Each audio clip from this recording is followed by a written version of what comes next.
क्या हो अगर किसी मनुष्य को मिल जाए 1000 भुजाओं की शक्ति? क्या हो अगर कोई स्वयं को देवताओं से भी अधिक बलवान समझने लगे? और क्या हो जब उस शक्ति का सामना स्वयं भगवान से हो जाए?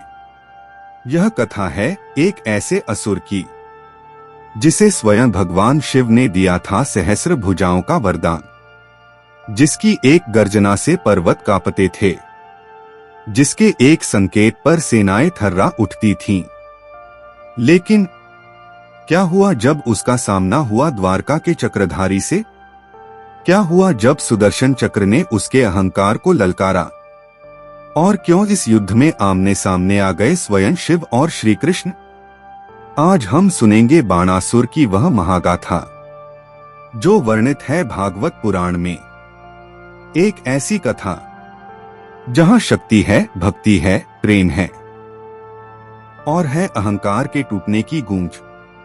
तो तैयार हो जाइए समय के पहिए को पीछे घुमाने के लिए, जहां युद्ध केवल अस्त्रों से नहीं बल्कि सत्य और अभिमान के बीच हुआ था। यह है बाणासुर और उसकी 1000 भुजाओं की अमर कथा। प्राचीन काल में जब धरती पर असुरों और देवताओं के बीच शक्ति संतुलन बना हुआ था, उसी समय असुरराज महाबली के वंश में एक अद्भुत बालक का जन्म हुआ। उसका नाम रखा गया बाण। यह वही बाण था जो आगे चलकर बाणासुर कहलाया। उसकी आंखों में जन्म से ही असाधारण तेज था। राजमहल में ज्योतिषियों ने भविष्यवाणी की कि यह बालक अत्यंत पराक्रमी होगा, पर उन्होंने यह भी कहा कि इसका जीवन घमंड और भक्ति के बीच झूलेगा। बचपन से ही बाण युद्धकला में निपुण था। उसकी गति वज्र जैसी तीव्र थी। उसके हाथों में असाधारण शक्ति थी। कभी कभी वह अकेले ही 10 योद्धाओं को परास्त कर देता। राजा बलि अपने पुत्र पर गर्व करते थे, परंतु वे उसे धर्म का मार्ग भी सिखाते। वे कहते, शक्ति का उपयोग रक्षा के लिए होना चाहिए, अत्याचार के लिए नहीं। बालक बाण सुन तो लेता, पर उसके भीतर महत्वाकांक्षा की अग्नि प्रज्वलित रहती। यहीं से उसकी कथा का बीज बोया गया। युवावस्था में पहुंचते पहुंचते बाणासुर ने अनेक राज्यों को पराजित कर अपनी शक्ति का लोहा मनवा लिया। उसका राज्य शोणितपुर समृद्ध और विशाल था। ऊंची ऊंची प्राचीरें, लोहे के द्वार और असुरों की विशाल सेना उसकी सुरक्षा करती थी। परंतु उसके मन में एक शून्य था। उसे लगता था कि उसकी शक्ति पर्याप्त नहीं है। वह अमरत्व और अजेयता चाहता था। उसने निश्चय किया कि वह स्वयं महादेव को प्रसन्न करेगा। वह सब कुछ त्याग कर हिमालय की ओर चल पड़ा। वहां उसने कठोर तपस्या आरंभ की। वर्षों तक उसने अन्नजल त्याग दिया। वह केवल वायु पर जीवित रहा। उसकी देह कृश हो गई, पर उसका संकल्प अडिग रहा। देवता भी उसकी तपस्या से विचलित हो उठे। अंतः ब्रह्मांड में डमरू की ध्वनि गूंजी। भगवान शिव उसके सामने प्रकट हुए। भगवान शिव ने कहा, वत्स बाण, तुम्हारी तपस्या से मैं प्रसन्न हूँ। उनकी वाणी में करुणा थी। बाणासुर भूमि पर गिर पड़ा और बोला, प्रभो, मुझे सहस्र भुजाओं का वर दीजिए। उसने कहा कि वह इतना शक्तिशाली बने कि कोई उसका सामना न कर सके। शिव ने क्षण भर विचार किया। वे जानते थे कि शक्ति के साथ जिम्मेदारी भी आती है, परंतु भक्त की तपस्या व्यर्थ नहीं जाती। उन्होंने वर प्रदान किया। क्षण भर में बाणासुर के शरीर से 1000 भुजाएं प्रकट हो गईं। धरती कांप उठी। आकाश में बिजली कौंधी। गणों ने हर हर महादेव का जय घोष किया। बाणासुर आनंद से झूम उठा। उसे लगा कि अब वह अजेय है। परंतु शिव ने चेतावनी दी, अहंकार मत करना। शोणितपुर लौटकर बाणासुर ने अपनी शक्ति का प्रदर्शन किया। उसकी 1000 भुजाएं अद्भुत दृश्य प्रस्तुत करती थीं। हर भुजा में अलग अलग अस्त्र धारण करता। वह एक साथ सैकड़ों बाण चला सकता था। वह पर्वतों को उखाड़कर फेंक देता, नदियों की दिशा बदल देता। उसकी कीर्ति चारों ओर फैल गई। देवता भी उससे सावधान रहने लगे। परंतु समस्या यह थी कि अब कोई उससे युद्ध करने का साहस नहीं करता था। बाणासुर को ऊब होने लगी। उसे लगा कि उसकी भुजाएं व्यर्थ जा रही हैं। वह प्रतिदिन युद्ध की इच्छा करता। धीरे धीरे उसके मन में गर्व पनपने लगा। उसे लगा कि वह स्वयं देवताओं से भी श्रेष्ठ है। यही गर्व आगे चलकर उसके पतन का कारण बना। एक दिन वह कैलाश पहुंचा। वहां भगवान शिव तांडव कर रहे थे। बाणासुर ने अपनी 1000 भुजाओं से डमरू और मृदंग बजाकर उनका साथ दिया। शिव प्रसन्न हुए। उन्होंने कहा, तुम्हारी भुजाएं तब शांत होंगी जब तुम्हें योग्य प्रतिद्वंद्वी मिलेगा। यह सुनकर बाणासुर के हृदय में उत्सुकता जगी। वह युद्ध की प्रतीक्षा करने लगा। उधर उसके जीवन में एक और कथा आरंभ हो रही थी। उसकी पुत्री उषा युवावस्था में प्रवेश कर चुकी थी। वह अत्यंत सुंदर और कोमल हृदय वाली थी। एक रात उसने स्वप्न में एक दिव्य पुरुष देखा। वह उससे प्रेम करने लगी, पर वह नहीं जानती थी कि वह कौन है। उसकी सखी चित्रलेखा ने उसकी सहायता करने का निश्चय किया। चित्रलेखा एक अद्भुत चित्रकार और योगिनी थी। उसने अनेक राजकुमारों के चित्र बनाए। उषा हर चित्र को देखती और सिर हिला देती। अंततः एक चित्र पर उसकी दृष्टि ठहर गई। वह थे अनिरुद्ध। वे थे भगवान श्री कृष्ण के पौत्र। वे द्वारका में रहते थे। उषा ने उन्हें देखते ही कहा, यही वही हैं। चित्रलेखा ने अपनी योग शक्ति से अनिरुद्ध को द्वारका से शोणितपुर पहुंचा दिया। जब अनिरुद्ध ने आंखें खोली, वे उषा के महल में थे। दोनों का मिलन हुआ। उनका प्रेम पवित्र था, परंतु यह रहस्य अधिक समय तक छिप न सका। भाग्य ने करवट ले ली थी। एक दिन बाणासुर को महल से विचित्र ध्वनियां सुनाई दी। उसने सैनिकों को जांच करने भेजा। अनिरुद्ध पकड़े गए। बाणासुर क्रोध से कांप उठा। उसने देखा कि उसकी पुत्री एक अजनबी पुरुष से प्रेम करती है। वह गरज उठा। उसकी 1000 भुजाएं एक साथ फड़फड़ाने लगी। उसने अनिरुद्ध को नागपाश से बांध दिया। उषा रोने लगी, पर बाणासुर का हृदय कठोर था। उसने अनिरुद्ध को कारागार में डाल दिया। उसे लगा कि उसने अपनी प्रतिष्ठा बचा ली, परंतु उसने नहीं सोचा कि वह किससे टकरा गया है। यह युद्ध का निमंत्रण था। द्वारका में जब अनिरुद्ध के लापता होने का समाचार फैला तो चिंता छा गई। भगवान श्री कृष्ण को सच्चाई ज्ञात हुई। उन्होंने तुरंत सेना संग प्रस्थान किया। बलराम भी उनके साथ थे। शंखनाद हुआ। द्वारका से विशाल सेना शोणितपुर की ओर बढ़ी। देवता आकाश से यह दृश्य देखने लगे। उधर बाणासुर युद्ध की तैयारी में लग गया। उसे लगा कि यही वह अवसर है जिसकी वह प्रतीक्षा कर रहा था।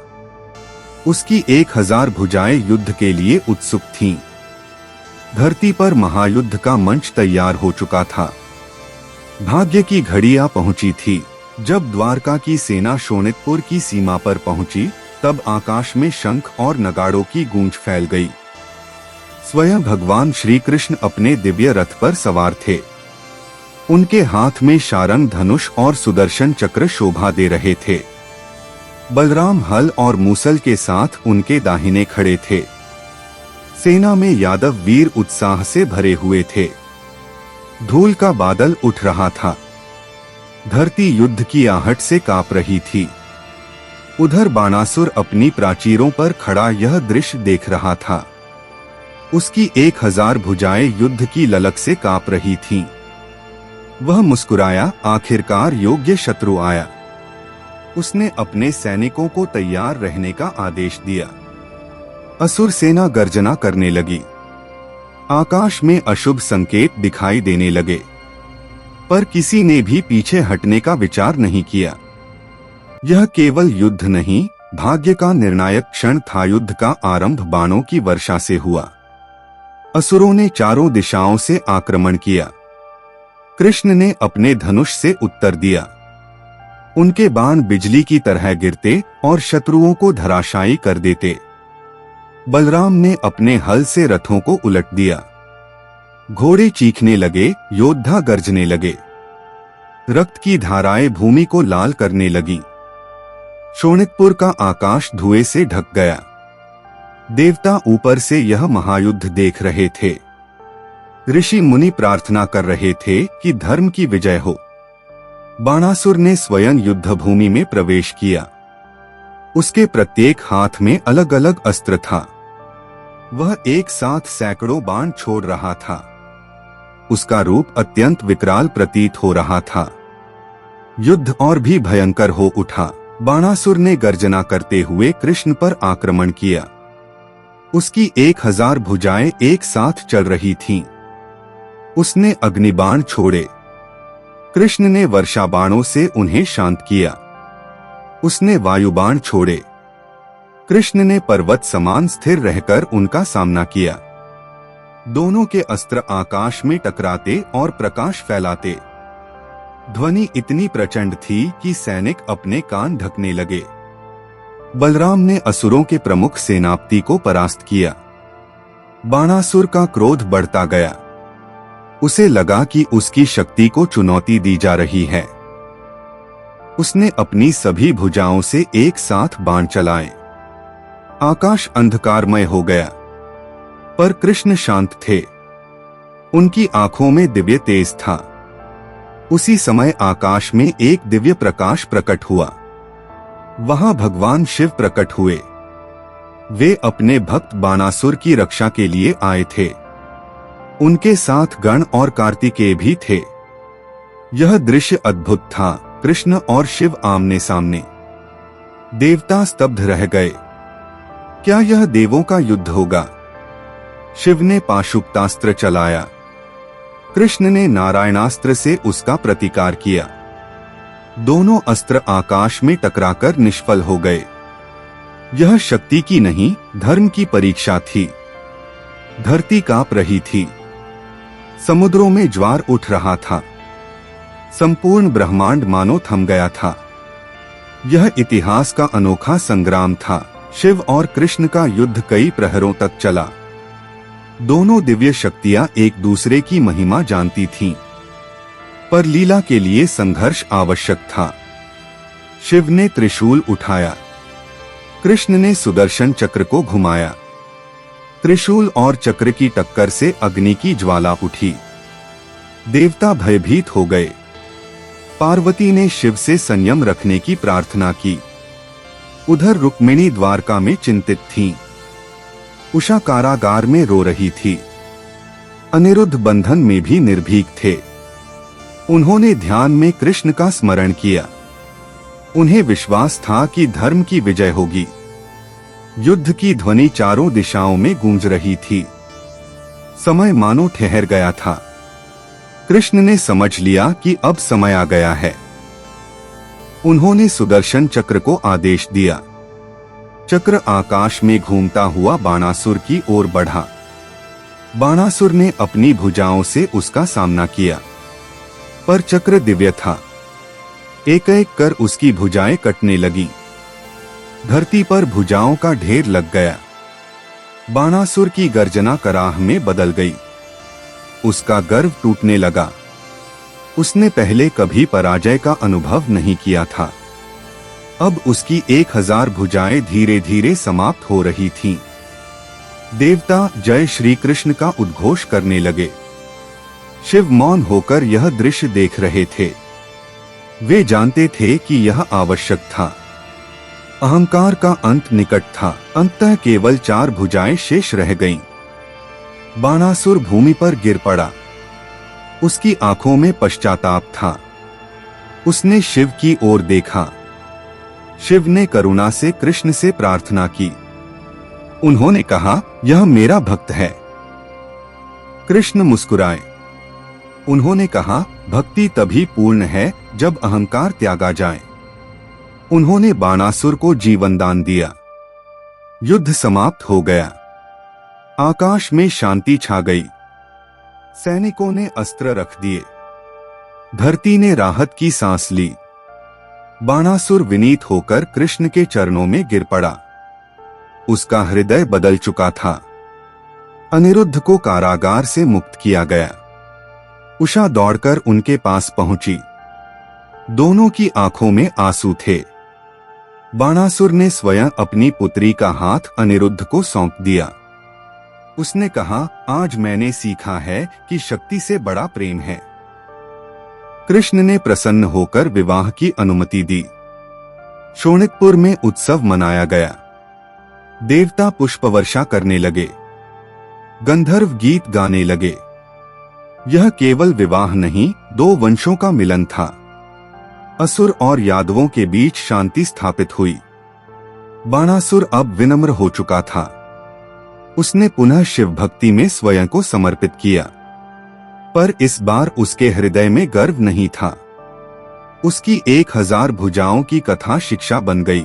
युद्ध समाप्त हो चुका था, पर उसके कंपन अभी भी धरती के हृदय में गूंज रहे थे। शोणितपुर की प्राचीरें टूटी थीं, पर उससे अधिक टूटा था बाणासुर का अहंकार। वह जो कभी स्वयं को अजेय समझता था, आज विनम्र होकर खड़ा था।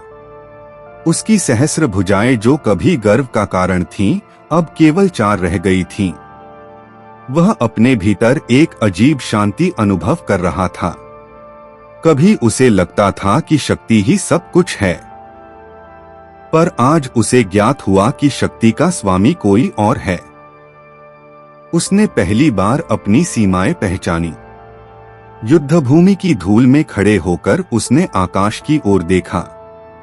वहां उसे केवल एक ही सत्य दिखाई दिया, ईश्वर की लीला। वह समझ गया कि वरदान भी परीक्षा हो सकता है। उसकी आंखों से पश्चाताप के आंसू बह निकले। यह आंसू पराजय के नहीं, जागरण के थे। उसका हृदय धीरे धीरे निर्मल हो रहा था, और यही उसके जीवन का वास्तविक आरंभ था। भगवान श्री कृष्ण ने बाणासुर को उठाया। उनकी दृष्टि में न क्रोध था, न उपहास, केवल करुणा थी। उन्होंने कहा, बाण शक्ति का अर्थ संरक्षण है, उत्पीड़न नहीं। यह वचन बाणासुर के हृदय में अंकित हो गया। उसे स्मरण आया कि भगवान शिव ने भी चेतावनी दी थी, पर उसने उस चेतावनी को हल्के में लिया था। आज उसे उस भूल का परिणाम समझ आया। वह बोला, प्रभो, मैं अज्ञानवश गर्भ में डूब गया। कृष्ण ने मुस्कुराकर कहा, अज्ञान मिटते ही आत्मा प्रकाशित हो जाती है। यह केवल उपदेश नहीं, आत्मज्ञान का क्षण था। देवता भी इस दृश्य को देखकर संतुष्ट थे। ब्रह्मांड में संतुलन पुनः स्थापित हो चुका था। बाणासुर ने मन ही मन प्रण किया कि वह अब धर्म का पालन करेगा।